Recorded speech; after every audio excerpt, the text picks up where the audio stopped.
Olá, tudo bem?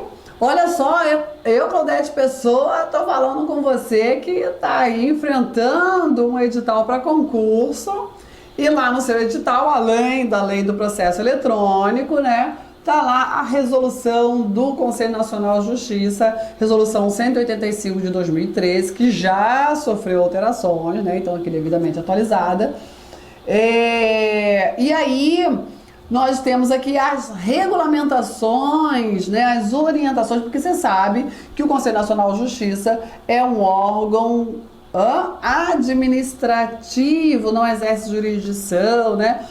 É um órgão máximo do Poder Judiciário, mas máximo de controle administrativo, né? E aí, como tal, ele deve unificar, buscar a unificação, quer dizer, deve unificar, deve buscar essa unificação do Poder Judiciário também nos aspectos administrativos, respeitada a autonomia de cada estrutura do Poder Judiciário. Então, é claro que ele traz aqui várias orientações para a regulamentação e implementação do processo eletrônico no Judiciário Nacional. É isso. Então, a Resolução 185, ela vem exatamente regulamentar, orientar, buscando uniformização da tramitação do processo eletrônico. É o que diz aqui, né? A tramitação do processo eletrônico nos órgãos do Judiciário, o órgão do Judiciário Nacional, artigo 92 traz o rol, né, do Judiciário Nacional, realizada por intermédio de sistema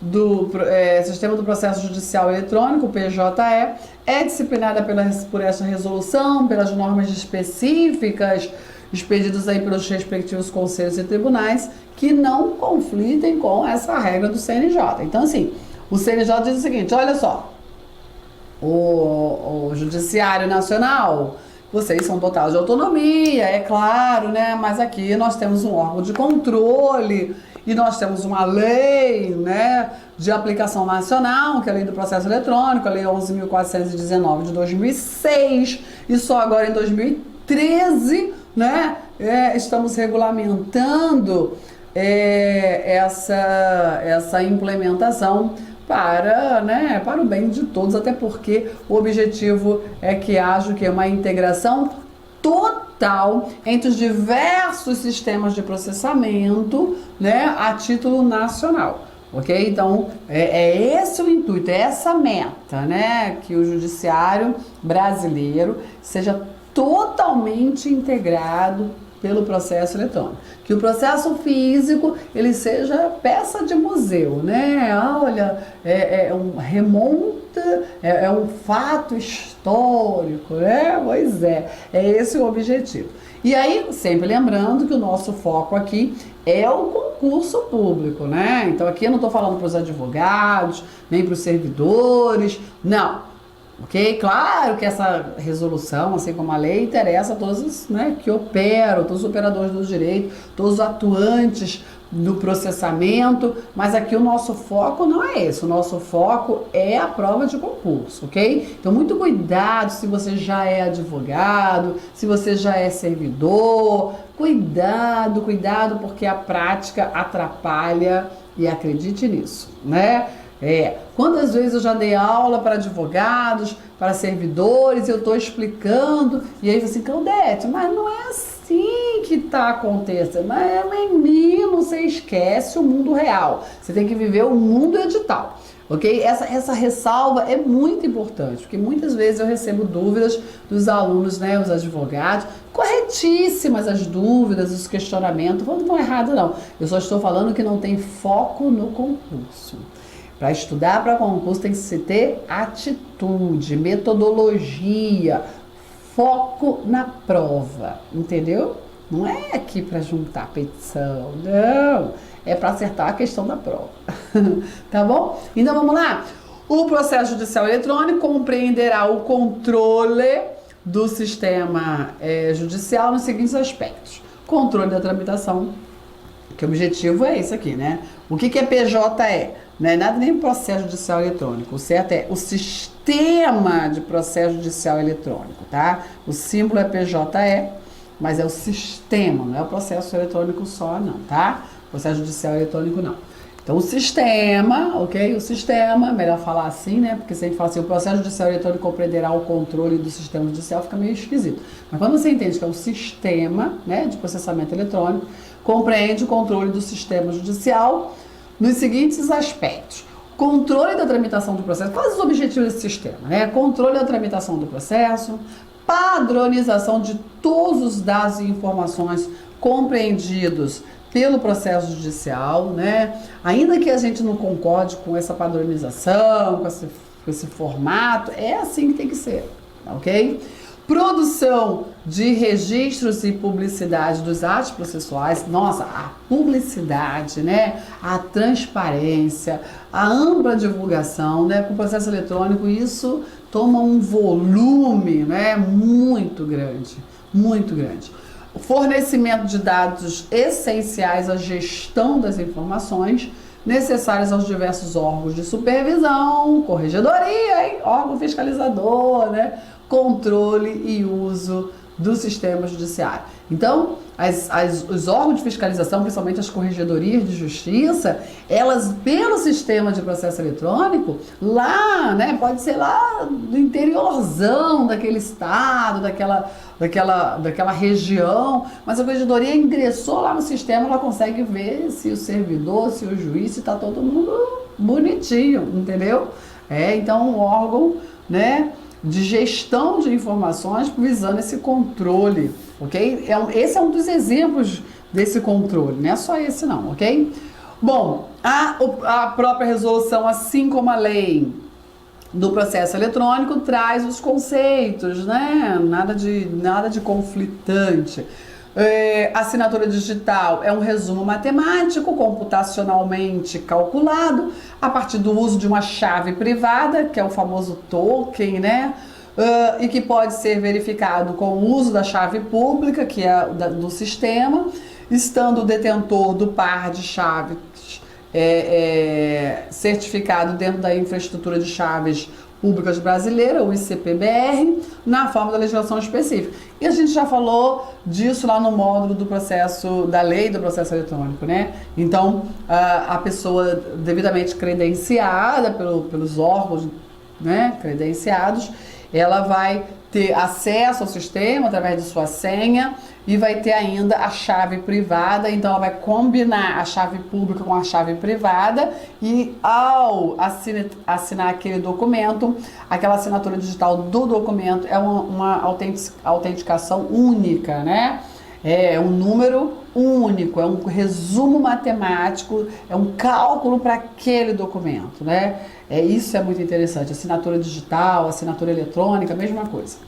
Autos do processo eletrônico ou autos digitais, mesma coisa. Conjunto de metadados e documentos eletrônicos correspondentes a todos os atos, termos e informações do processo. O que é processo, né? A gente precisa lembrar disso. Processo é um conjunto de atos de vários operadores do direito, juiz, advogado, promotor, servidor, né? E aí, os advogados, as partes através de seus advogados, e esses vários atos praticados por essas várias pessoas, esses vários operadores do direito, têm um objetivo, que é a solução de um conflito de interesse em regra, tá? Estou na regra, tem exceção. Porque tem, né, as homologações, os acordos, enfim, justiça voluntária, não necessariamente tem conflito. Mas vamos para a regra, né? Então, o que é isso? Existe um conflito de interesse que a pessoa não conseguiu resolver sozinha, ela busca o judiciário, em regra, através de advogados, e aí entra em ação, né, vários operadores do direito para solucionar esse conflito através de uma decisão judicial, certo? Ok? E isso se instrumentaliza, esses diversos atos, numa ordem cronológica, numa sequência e ordem cronológica, se instrumentaliza, se documenta através do processo. Então, o processo é isso, né? Um conjunto de atos, e a documentação desses atos se forma os autos do processo, que era o físico, né? Autos de um processo físico. No mundo eletrônico isso também existe, é a mesma ideia, só que não tem mais um papel para você pegar. Isso é tudo no sistema de processamento, ok? Digitalização é um processo de reprodução, mas não só de reprodução, mas ou de conservação. Às vezes se digitaliza para conservar, né? De fato ou coisa, produzidos ou representados originalmente em meio não digital. E aí transforma isso que é não digital para o formato digital, ok? É isso. Isso é digitalização. Documento digitalizado é a reprodução digital de um documento que era físico, né? Tinha lá uma certidão física, digitalizou, é um documento digitalizado. Documento digital é aquele documento que nunca foi físico. Foi totalmente produzido em meio digital. Olha que importante. Ó, a banca vai explorar esse artigo 3º. Eu faria isso, né? Se ela for coerente, ela vai explorar esse artigo 3º. Meio eletrônico é o ambiente de armazenamento ou tráfego de informações digitais, né? É o sistema, tá bom? Transmissão eletrônica, toda forma de comunicação à distância com a utilização de redes de comunicação, preferencialmente a rede mundial de computadores. O WhatsApp também né? Mas a gente ainda não está usando, né? Para fins de processamento eletrônico, não que eu tenha conhecimento. Existem alguns casos isolados, né? Mas não está regulamentado. Eu já fiquei sabendo. Mas não está regulamentado. Então, assim, toda meio de comunicação à distância pelos computadores, pela internet, ok? Usuários internos, importante, olha, quem é usuário interno no sistema de processamento judicial, de processo eletrônico? Magistrados e servidores. Magistrados e servidores do judiciário, ok? E outros que se reconheceu acesso às funcionalidades internas do sistema de processamento em meio eletrônico, tais como estagiários e prestadores de serviço. Então, o estagiário pode ser um usuário interno? Pode ser. Um usuário, esse estagiário do judiciário, não é o estagiário do escritório de advocacia, não, hein? Cuidado. Usuário externo, todo o resto. Todos os demais usuários, incluídos as partes, os advogados, membros do MP, defensores públicos, peritos, leiloeiros, ok? Cuidado com os estagiários, hein? Isso aqui são exemplos, certo? Se colocar lá na prova um caso hipotético, o estagiário do advogado é um usuário interno, tá errado, né? Lógico, tá errado. Ele é um usuário externo. Esse estagiário aqui é o estagiário do judiciário, tá bom? Os atos processuais, eles terão registro, visualização, tramitação e controle exclusivamente por meio eletrônico, ok? E serão assinados digitalmente. Olha lá, registro, visualização, tramitação, controle, tudo pela via eletrônica. E também assinatura eletrônica, digital, ok? Contendo os elementos que permitem identificar o usuário responsável pela sua prática. A reprodução de documento dos áudios digitais deverá conter os elementos que permitam verificar a sua autenticidade em endereço eletrônico para esse fim disponibilizados nos sítios do Conselho Nacional de Justiça em cada um dos tribunais usuários do Sistema de Processo Judicial Eletrônico PJE. Então, toda essa cautela, né? Você percebe muito isso, né? Olha, tem que verificar a autenticidade, tem que estar com cuidado, não é qualquer um que tem acesso, tem que estar credenciado, tem que ter chave privada, que combina com a chave eletrônica. É essa cautela absurda e não poderia ser diferente, né? Não poderia ser diferente. O usuário é responsável pela exatidão das informações prestadas, quando do seu credenciamento, a gente já sabe disso, né? Assim como pela guarda, sigilo e utilização da assinatura digital. Né? Já reforço o que a lei falou. Ó, é tua responsabilidade esse token aí. Essa chave, né, é sua, é personalíssima, ok? Se você passar a senha para alguém, sinto muito a senha de acesso, né? Não sendo oponível olha isso, não sendo oponível em qualquer hipótese a alegação de uso indevido. Né, eu não sabia usar. Usaram no meu lugar. É contigo. Assume essa responsabilidade. Tem que ser. Somente serão admitidas assinaturas digitais de pessoas físicas e pessoas físicas representantes de pessoas jurídicas, claro, né? Quando realizada no sistema de processo eletrônico ou a este destinado se utilizado certificado digital A3 ou equivalente que venha substituir a forma aí do ICP. Então, tem que haver o credenciamento, né? A certificação, toda essa cautela grande, as entidades devidamente credenciadas, tudo isso, claro, não poderia ser diferente. A distribuição dos processos se realizará de acordo com os pesos atribuídos, dentre outras classes processuais, aos assuntos do processo e a quantidade de partes em cada polo processual, de modo a garantir uma uniformidade na carga de trabalho dos magistrados com a mesma competência, resguardando-se a necessária aleatoriedade na distribuição. Essa é uma regra que é muito importante. A gente já falou, né, em vários momentos da lei do processo eletrônico, que eu vou reforçar aqui, a distribuição de processo é um serviço do judiciário que tem o principal objetivo de garantir a efetividade do princípio do juízo natural, onde a parte e o seu advogado não pode escolher o juiz que vai julgar a sua causa, né? Isso é aleatória. Isso é muito importante. Essa aleatoriedade é a base para garantia, para efetividade do princípio do juízo natural, ok?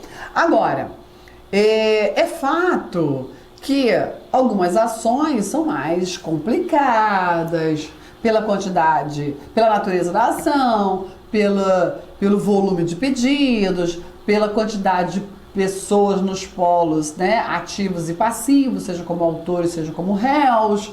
Então, o que está dizendo aqui o CNJ? Olha só, se nós temos ali 5 juízes de vara de família, né, ok? Ou de vara civil, e aí o sistema ele deve estar preparado para, na distribuição, além de fazer o sorteio e garantir a competência, a definição, né, do magistrado competente de forma aleatória, mas garantir que um não fique mais sobrecarregado que o outro. Não pode ser tão aleatório assim, fecha o olho e acabou. Não, nós temos as diversas classes processuais e além da classe processual, que antigamente era só a classe processual, mas além da classe processual, olha só, na distribuição é preciso observar o assunto processual, quantidade de partes, olha só, né? São detalhes que antes não era regulamentado e agora você, opa, por quê? Qual o objetivo? Uniformidade na carga de trabalho dos magistrados, para que um não fique mais sobrecarregado que o outro, e isso magistrados de mesma competência, né? Porque, Claudete, tem lá a vara civil, vara de família e vara criminal. O da criminal tá com menos processo que os demais. Mas aí não tem jeito, né? Porque a competência material é diferenciada, né? Aí não tem como fazer. Entra criminal. Tem a vara criminal, juizado criminal, violência doméstica e júri.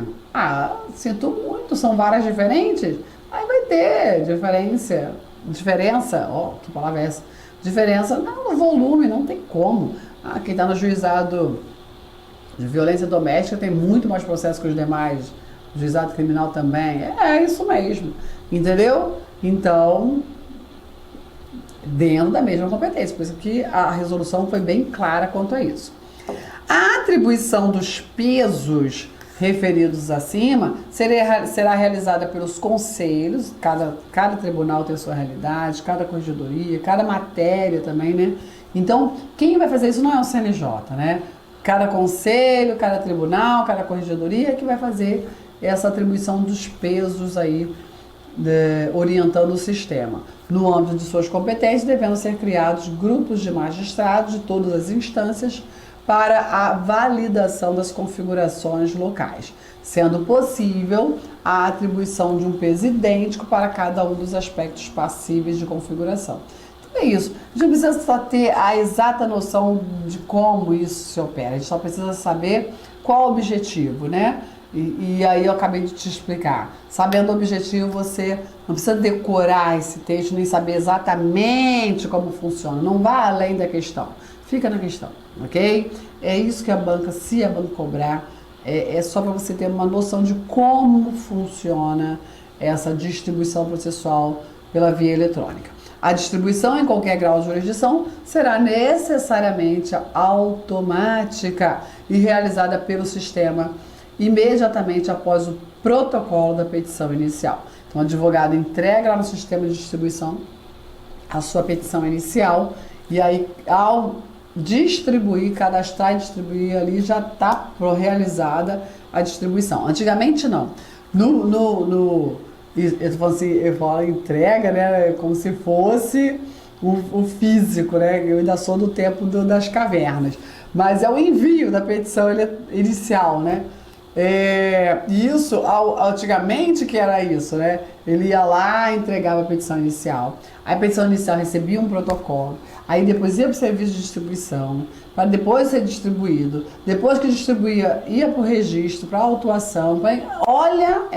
Agora não. Agora, ao enviar, né, já automaticamente o sistema distribui, né? Ok? Com o devido protocolo, que é o registro do envio, do recebimento dessa petição inicial. O sistema fornecerá indicação de possível prevenção, né? Olha, essa petição inicial se relaciona com outro processo e o sistema precisa identificar já se existe ou não prevenção, ok? Prevenção é um instituto que modifica a livre distribuição, né? Que altera a livre distribuição, certo? Iria para o juiz da terceira vara de família, só que o juiz da primeira vara de família é o juiz prevento. Então não vai para a terceira, vai para o da primeira, para evitar sentenças e decisões judiciais conflitantes, não é isso? Ok? Bom, isso com base nos parâmetros definidos aí pelo Comitê Gestor Nacional do Sistema do Processo Judicial Eletrônico. Cabendo ao magistrado, claro, analisar a existência ou não da prevenção. O sistema identificou a prevenção, mas o juiz, pelo amor de Deus, né? Ele deve analisar e se ele entender que não é caso de prevenção, ele vai, né, devolver e não pode ser imposto aí para o juiz uma prevenção que ele entenda que não é o caso, né? Aí volta para o sistema, volta para a distribuição original para poder fazer a livre distribuição, porque o juiz fala assim, olha, sistema, você tá doido, isso aqui não é prevenção não, isso aqui vai para livre distribuição, entendeu? É isso.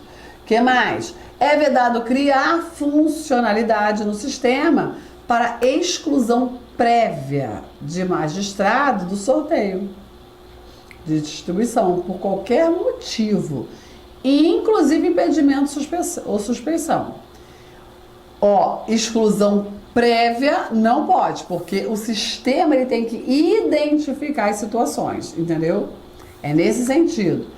Poderá ser criada uma funcionalidade para indicação prévia de possível suspeição ou impedimento, ok? Certo? Que é o mais coerente, que não influenciará na distribuição, cabendo ao magistrado analisar a existência ou não da suspeição do impedimento. Então, assim, os parágrafos 4º e 5º parece que são contraditórios, mas não é. Olha lá. O sistema não pode excluir o magistrado. Excluir, não. Do sorteio. Mas o sistema vai o quê? Indicar possível suspeição ou impedimento. Entendeu? Vai dizer, opa, aí parece ter suspeição ou impedimento do magistrado. Aí o magistrado, mas vai para o magistrado suspeito ou impedido assim mesmo. Aí o magistrado analisa e verifica se realmente é o caso de impedimento ou suspeição. Entendeu? Tá bom? Bom, o acesso ao sistema, como que acontece? está falando da distribuição. Para acesso ao sistema do processo judicial eletrônico é obrigatória a utilização de assinatura digital, né? Ok? E aí, os usuários terão acesso às funcionalidades do sistema de acordo com o perfil que lhe for atribuído no sistema. Se é usuário interno, se é usuário externo, ok? Em razão da natureza de sua relação jurídico-funcional, se é advogado, e aí, né? Perito. Quando necessário, o fornecimento de certificados digitais aos usuários internos será de responsabilidade de cada tribunal, do conselho, facultado ao CNJ a atuar na sua aquisição e distribuição. Aconteceu isso comigo, né? Eu sou uma usuária interna, sou oficial de justiça do Tribunal de Justiça do Rio. Então, eu precisei de um certificado digital, fui numa agência credenciada, fiz todo o credenciamento, etc. Ok? Certo? Serão gerados códigos de acesso ao processo para as partes constantes do polo passivo, com validade limitada, que lhe permita o acesso ao inteiro conteúdo dos autos eletrônicos para possibilitar o exercício contraditório e ampla defesa. Claro, né? Então, as partes, né, os réus, polo passivo, réu, executado, né? Ele vai ter ali, claro, um código de acesso. Eu já forneci esse código de acesso em algumas citações, onde ele vai ingressar com esse código e ele vai ter acesso ao processo eletrônico, entendeu? E aí, por quê? Sob pena de cerceamento de defesa. É desse jeito que tem que ser, não é? Será possível o acesso... Como vai se defender se não tiver acesso, né? A todo o teor da acusação, né? Será possível o acesso e a utilização do sistema de processo judicial eletrônico através de usuário, login e senha, exceto para... Então aqui, o objetivo é o acesso e utilização, mas só através de login e senha, sem precisar da chave, né? Isso, para assinatura digital, do credenciamento, aquela coisa toda. Mas, lógico que só com login e senha, o acesso é limitado. Ou seja, o que não pode se fazer somente com login e senha? Não pode assinar documentos e arquivos, não pode realizar operações que acessem serviço com exigência de identificação por certificação digital. Tem algumas atividades que é de maior responsabilidade, né?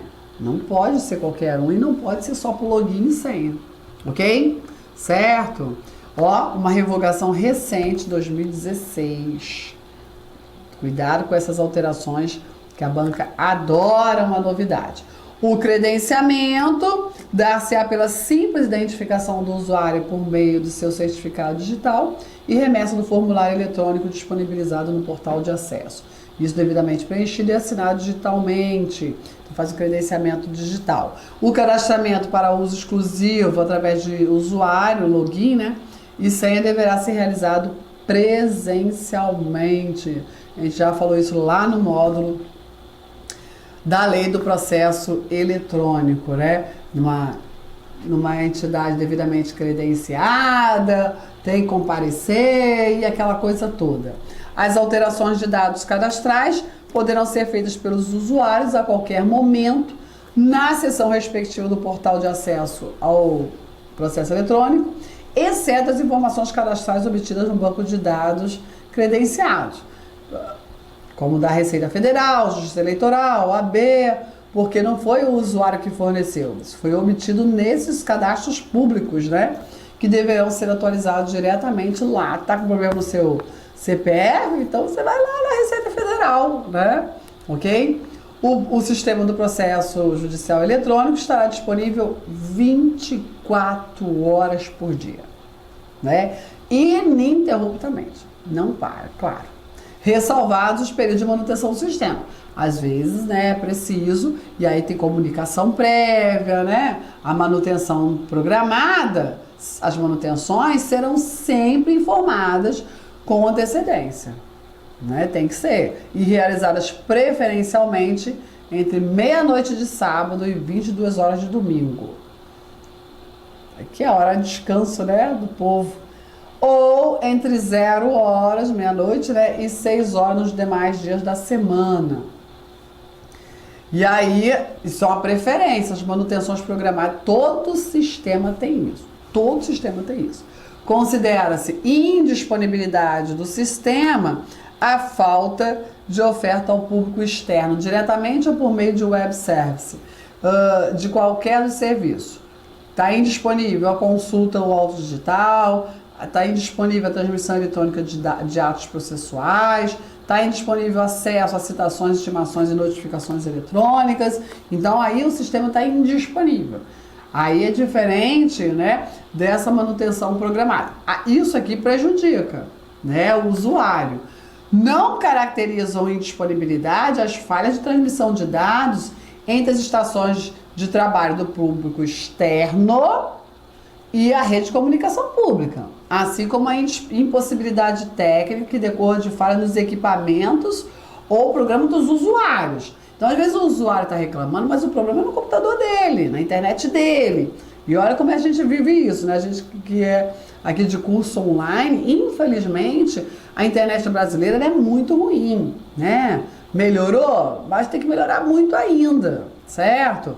Então, às vezes não é o sistema que está com problema, é a internet do usuário, é o computador, né, que está com problemas técnicos. É diferente do sistema estar indisponível, ok? Isso é muito importante, certo? Olha só, vou parar por aqui que o nosso tempo esgotou, mas a gente ainda tem mais algumas aulas, alguns bate-papo concurseiros sobre essa resolução, né, do CNJ que veio regulamentar a lei de processo eletrônico. Combinado? Bom, até o próximo vídeo. Tchau, tchau!